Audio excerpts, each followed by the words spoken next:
The Princess of the Chalet School, Chapter 15. Signor Ternacchi Learned Something. The children had stopped singing.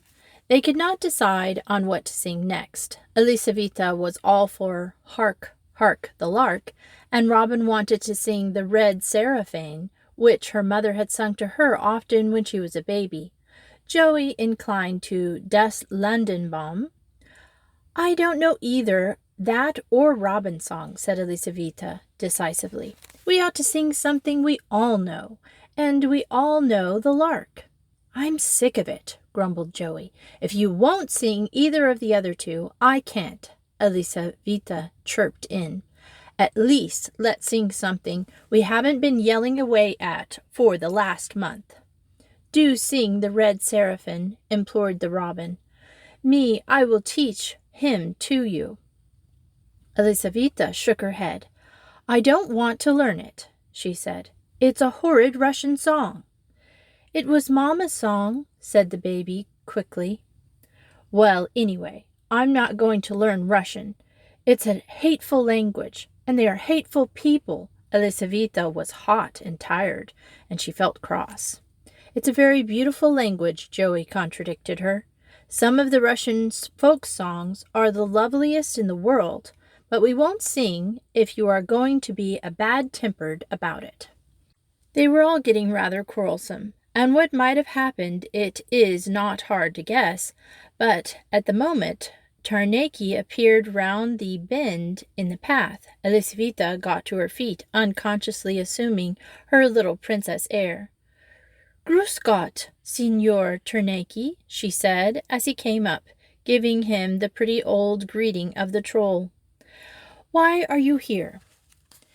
He would have taken her hand and kissed it, but she drew it back. Something in her was turning her against the very respectful and courteous stranger, even though he had told her that her father had sent him. He flushed as he backed and bit his lip angrily. Then he remembered that anger would be fatal to the scheme he had and his master had in view. So he forced back his annoyance and answered her humbly. I am still watching over you, madame. The little lady of Belsornia shall have no cause to complain of my faithfulness. He spoke in Belsornian, which Joe was beginning to understand, though the robin didn't know a word. Elisaveta bowed.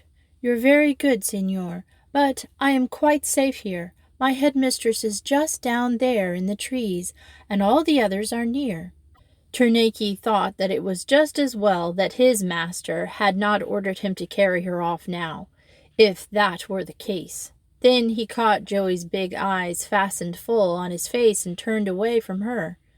There was something in that steady gaze which he distrusted. These are two of my friends, said Elisaveta, waving her hand to them.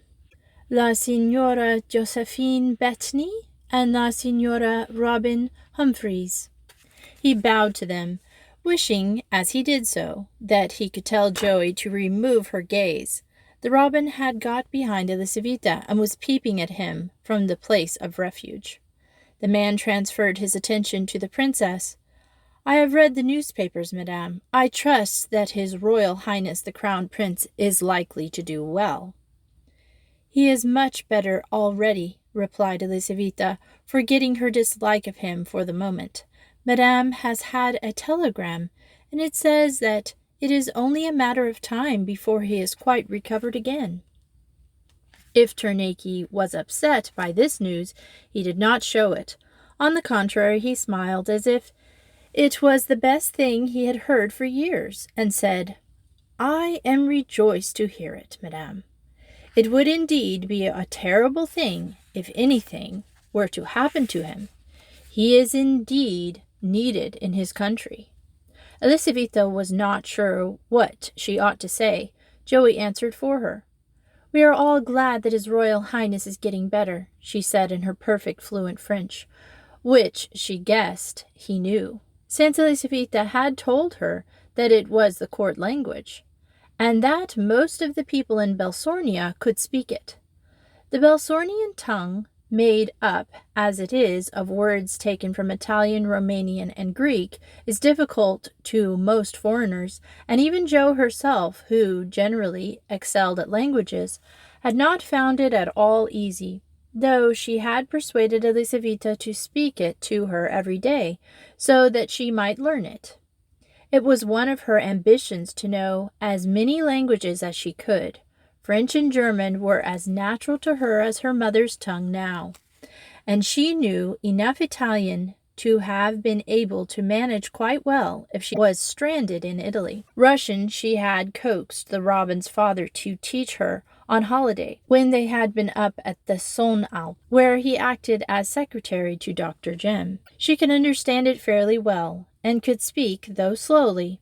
Her written Russian was very poor, but Captain Humphreys let her write to him once a week, and he always corrected her letters and returned them to her, with explanations of her mistakes written at the side.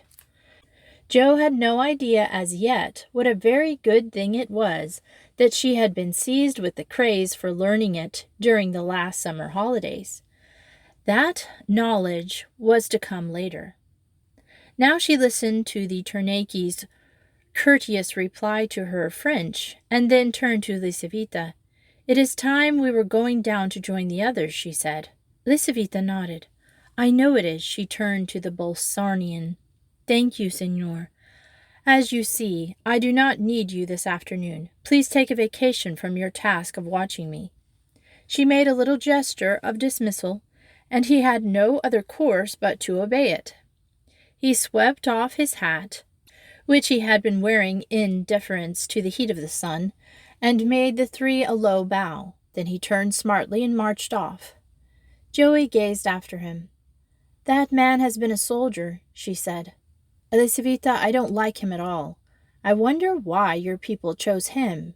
There must be nicer men in Belsornia, surely."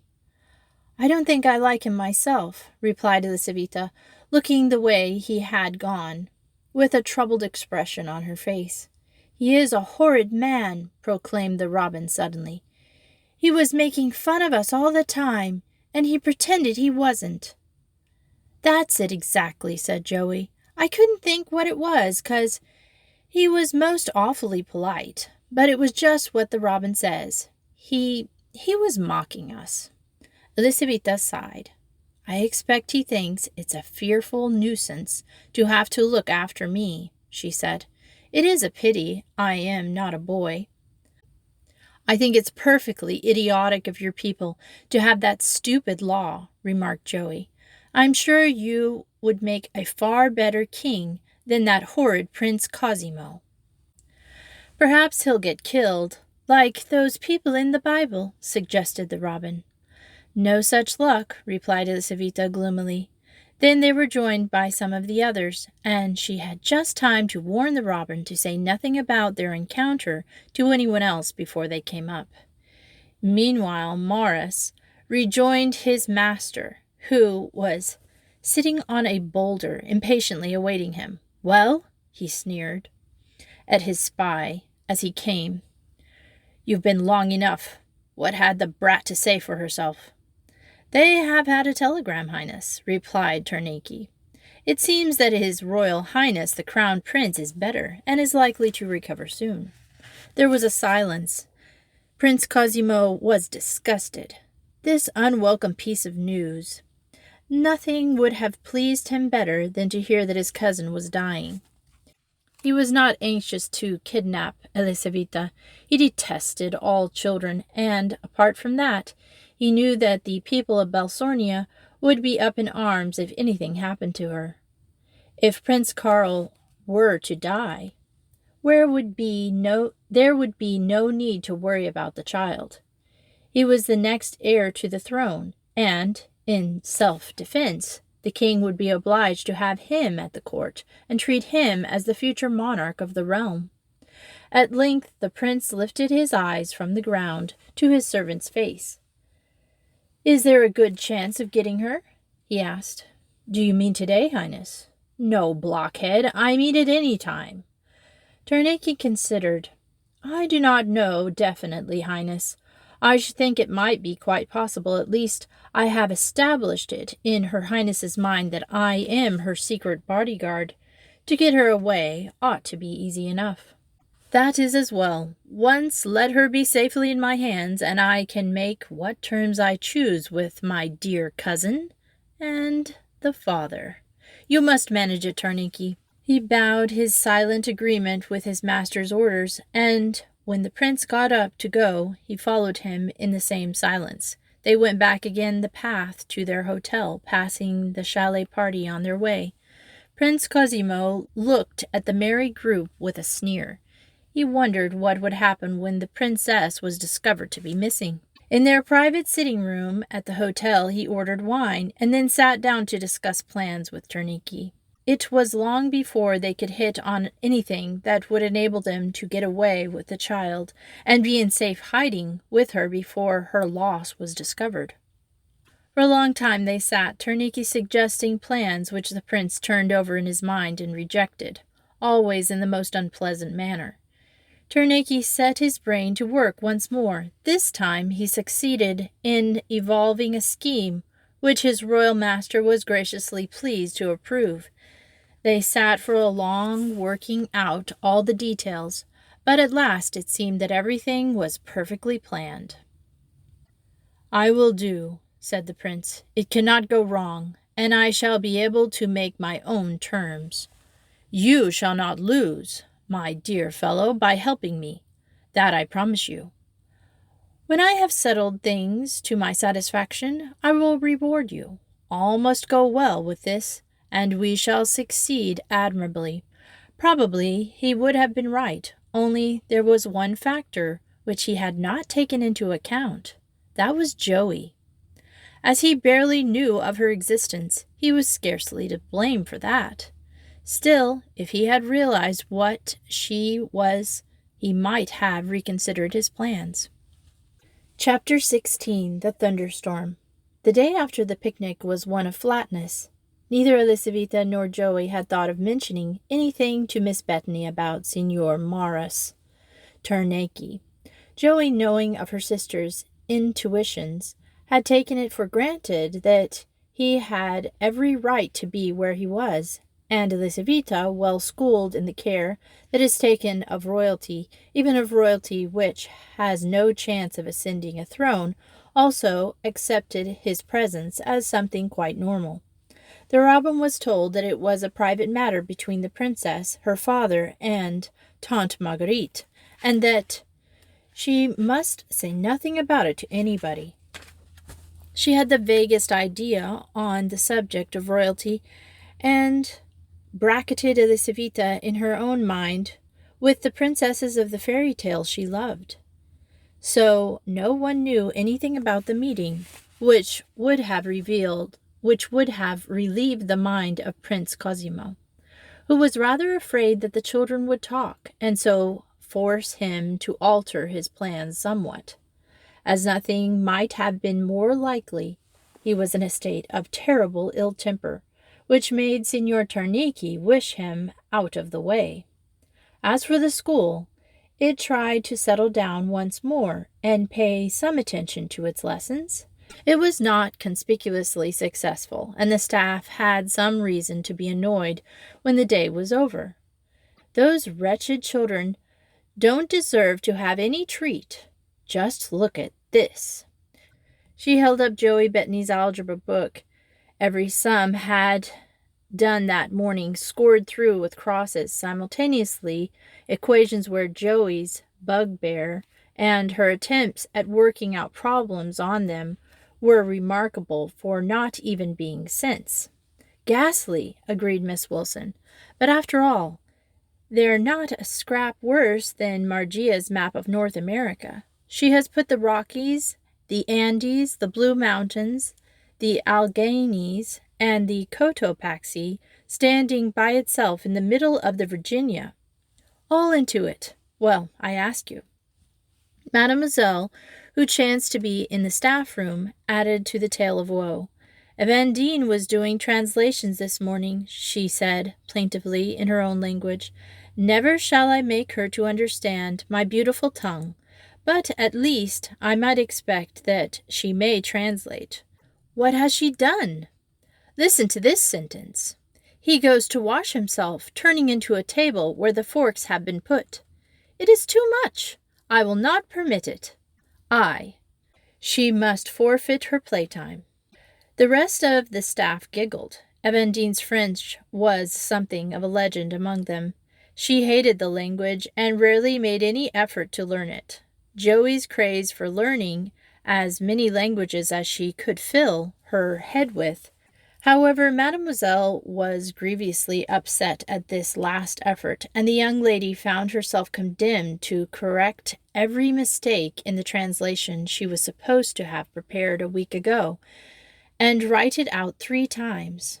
In the schoolroom she gave vent to her disgust at this. "It's rotten luck," she said. "What do I want with French? Reckon I can get round the world without her all-fired flummery." The Tower of Babel was a real mean thing to do. "If anyone hears you talking slang, you'll get into trouble," Joey stated, driving her pen viciously into the inkwell on Elisaveta's desk. "French isn't one half so piggish as algebra anyway." "They're all vile," groaned Margia. "Oh, be quiet," snapped her friend, who had intended to spend her free time in writing a story, and resented Miss Maynard's remarks on her mathematics. "Who could think of algebra with you nagging away all the time?" The sheer injustice of this remark held Margia dumb for the moment, and Joey hunched her shoulders well over her book. At this inauspicious moment, Elisaveta appeared and demanded the use of her own desk to write a letter. "Get another," growled Joe, whose temper was not improved by the discovery she had just made that she had set the sum down all wrong and would have to begin it all over again. "Cross-patch," commented Margia amiably. "Cross-patch yourself," snarled Joe. Simone added the finishing touches. "But you have the beetle black dog on your shoulders. It is not my Joe?" she inquired. That was too much. Glaring at her, Joey voiced the idea that it was better to be a crosspatch than a crybaby any day. And anyway, it was no business of hers. Someone who hated to be at odds with her beloved Joe turned pink, and her lips quivered ominously. I am not a crybaby," she declared in a wobbly voice. "Yes, you are." Joe was in one of her worst moods and was ready to quarrel with her own shadow if nothing appeared. "You're always on the howl. You ought to be in a kindergarten." "Well, you are no better," said Frida Munch, so suddenly that everybody jumped. It was seldom that Frida inferred with anyone. She had earned for herself the reputation of being the peacemaker in the middle school. "'Tisn't your business either," said Joe. "Yes, it is. You're being most unkind to Simone," declared Frida. "You make her a crybaby, Joey, and then you tease her. You're very horrid, and not a bit like a guide." Joe rose with some dignity, collected her possessions, and marched off. This was more than she could stand. The others looked rather scared. Joey rarely lost her temper, and when she did, the whole school knew about it. "That's your fault," said Margia. "Oh, Simone, dry up. You're a perpetual waterspout. It's your own fault this time if Joey was mad with you. You had no right to say what you did to her." Simone wailed loudly at this, so they marched her out of the room and into the garden, where she could weep without bringing someone in authority down on them. As it was, Juliet came on the scene just as Margia and Maria had deposited her on the seat with the injunction to mop up. Juliet was in no very sweet temper herself, and Simone always cried very easily. The head girl surveyed her with a bleak expression and proceeded to make short work of her. "Crying again, Simone," she said. "You'll turn into a fountain some day if you're not careful. Really, you might be a baby in the kindergarten. In fact, most of them seem to have more sense of what is expected from a schoolgirl than you have. Dry your eyes and stop being so silly this instant. I am unhappy, sobbed Simone. Well, I can't help that.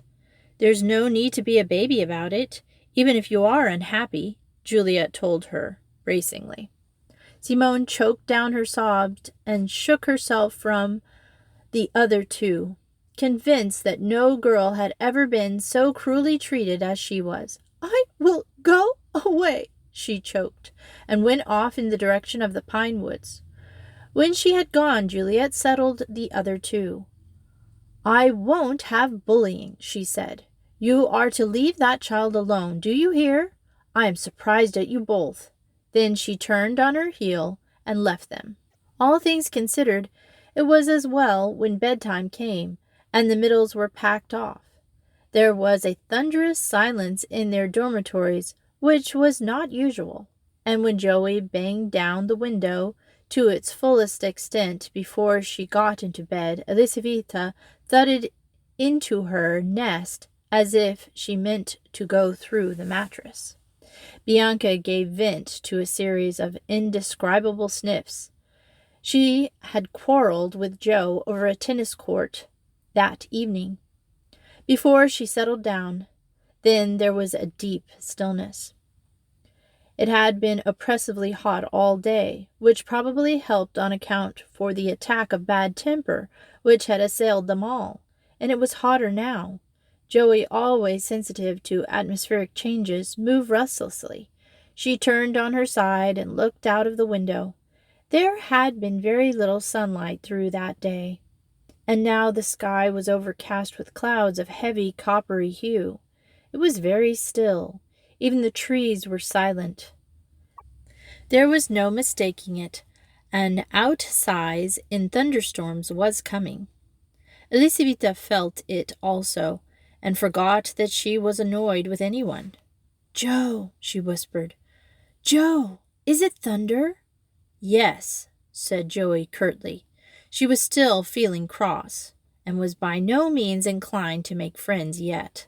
Elisaveta slipped out of bed and pulled aside the curtain that divided her cubicle with Joe's. Can I come in here? She asked in scared tones. I'm afraid of thunder. Come if you like, said Joey ingraciously. You'll get in trouble, though, if they find you. Elisaveta came and sat down on her bed. I don't mind a row, she replied. I'd rather have one than stay there alone. A voice from the other side of the dormitory spoke plaintively. May I also come, Joey? I too dislike thunder. All right. Joey was gradually recovering herself, but she was not quite right yet. Bianca came and squatted at the foot of the much tired bed. Isn't it horrible? She shuddered. It's going to be a bad storm. A low growl sounded at that moment, and the three shivered involuntarily. They were all highly strung children, and there was something almost ominous in the distant roll. It's a long way away, said Joey in a hushed tone. The sound of the footsteps outside told them that Mademoiselle, Miss Durand, and Miss Wilson were going over to their own quarters at La Petite Chalet. There came another growl, nearer this time. The storm was traveling fast. Elisaveta stretched out her hand and grasped Joey's, and Joe pulled her closer. Shall we go into my cubicle? Asked Bianca in quivering tones. No, said Joey slowly. It's just as safe here, really, and I'd rather stay where I can see what's going on. What do you think, Elisaveta? Elisaveta agreed with her. In any case, the thin cubicle curtains would be little protection from the horror of lightning. There came the sound of steps running upstairs. The seniors were going to bed. There was no likelihood of their being allowed to sit up for a mere thunderstorm. I hope the robin's all right, said Joey suddenly. She's scared when it thunders. I expect someone has gone to see that the little ones are all safe, replied Bianca. Do you think the others are awake? Most likely, said Joey, suddenly gave a wriggle. Say, I'm sorry, both of you. So am I, said Elisaveta. I also, added Bianca. There was no need for anyone to specify why she was sorry. They all knew. A much louder growl startled them at that moment. The storm was coming up from the northeast, so that the lightning did not trouble them yet. The thunder drowned the sound of the door opening, and they all jumped when the curtains were drawn back by Miss Bethany as she stood before them. The girls looked at her doubtfully. They were not sure as to how she would take this deliberate breaking of rules. She only smiled at them, however.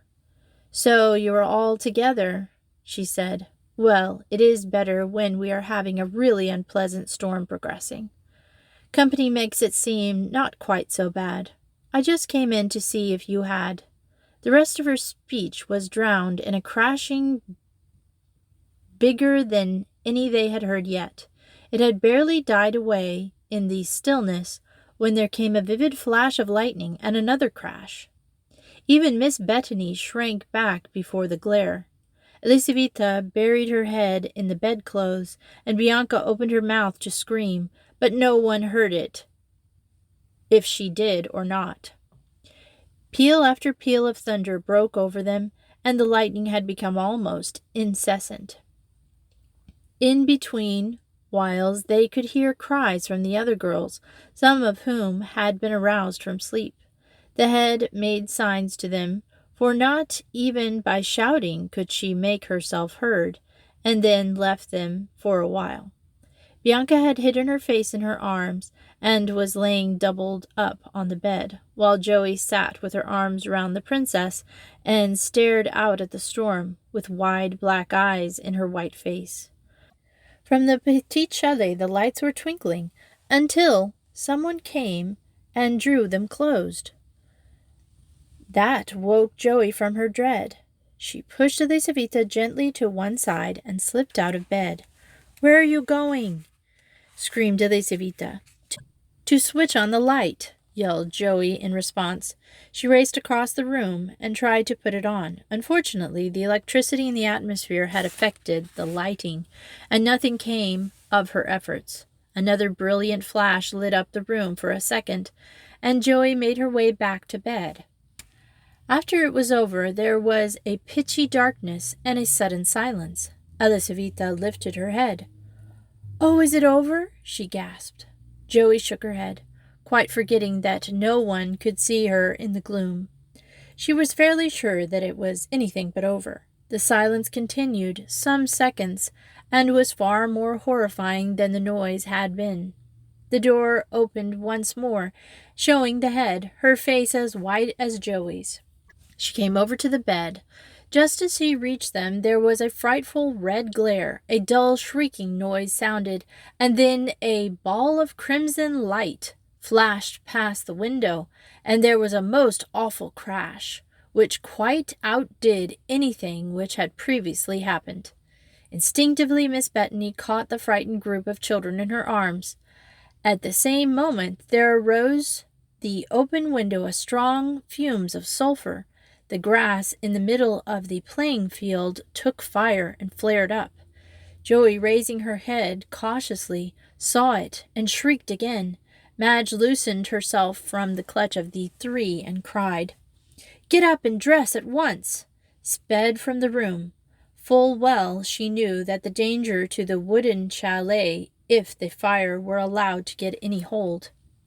It seemed to the girls as if everyone in the place had suddenly appeared in their field. Practically every house in the valley was of wood, and the whole place was tinder dry, since there had been no rain for weeks. The men of the Brassau knew what a ghastly fire would occur unless the fire was put out instantly.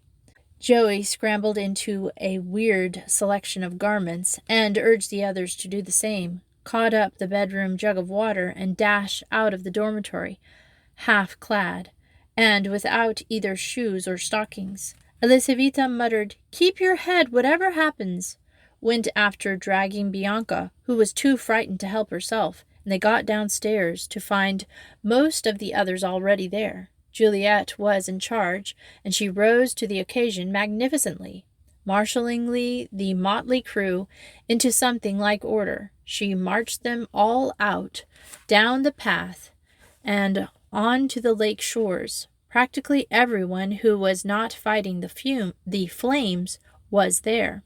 Rufus, who had got loose from his shed, rushed up to Joey, his tail between his legs, whimpering violently. Snow or even water he could have understood, but not this red horror. Joey laid her hand mechanically on his neck. "What shall I do with the water, Juliet?" she asked dully. "Nothing," replied Juliet. "Oh, if only the rain would come!" Several people round her were echoing her prayer. If only it would rain, all danger from the fire would be over. But the rain did not come, and overhead the lightning cut its way across the heavy skies, while the thunder rolled incessantly. Joey could stand there doing nothing no longer. She slipped away to the back of the fence and skirted round it. She had reached the other side of the chalet. It was a wild scene on which she came. In the field, people were digging a trench all round the fire, while some of the men were trying to beat it out with spades. Boughs dragged from the trees, and old sacks, which they were constantly wetting by flinging water with buckets, jugs, bowls over them. Near the house, Joey could see her sister helping to dig another trench, while many of the staff were beside her. At the far side of the fence, she could see Mademoiselle Miss Durant and Griselle Cochran bringing the little ones to safety. That brought the memory of the robin to her. She set off to meet them and see if she was safe. She had barely taken 3 steps when there was a cry from Miss Maynard. "The rain! The rain!" It was taken up all sides, and then the rain came. It had been a phenomenal storm in many ways, but the rain outdid anything else. It came with huge hailstones, which cut and stung and covered the ground with a white sheet of 5 inches in depth in as many minutes. The fire had no chance at all under that. Mademoiselle and her little procession turned tail and fled back to La Petite Chalet. The people made for the hotels, and the girls tore back to the house. Everyone arrived bruised and in some cases cut by the awful shower, which lasted for 2 hours and effectively put an end to all fear from fire. Every window in the valley was smashed.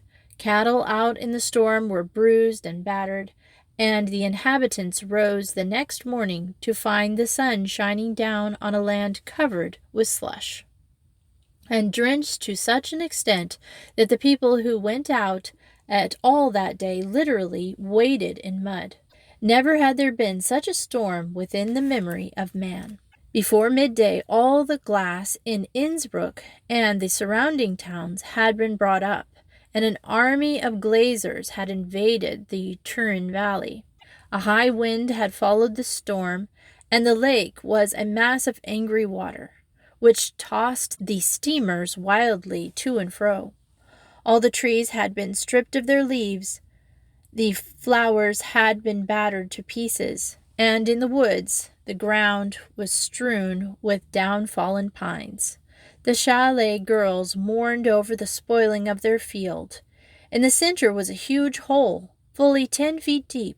All round the ground was scored and torn up by the trenches, and the people had begun to dig. As for the cricket pitch, Griselle Cochran, surveying it late in the evening, declared that she didn't think it would ever be right again. Herr Brahm, who had come round to see what the damage was, consoled her. "It will need only fresh rolling," he said. "Let us be thankful that it is no worse. The lightning might have struck the house. See such a little way away it fell. Let us be thankful to the good God."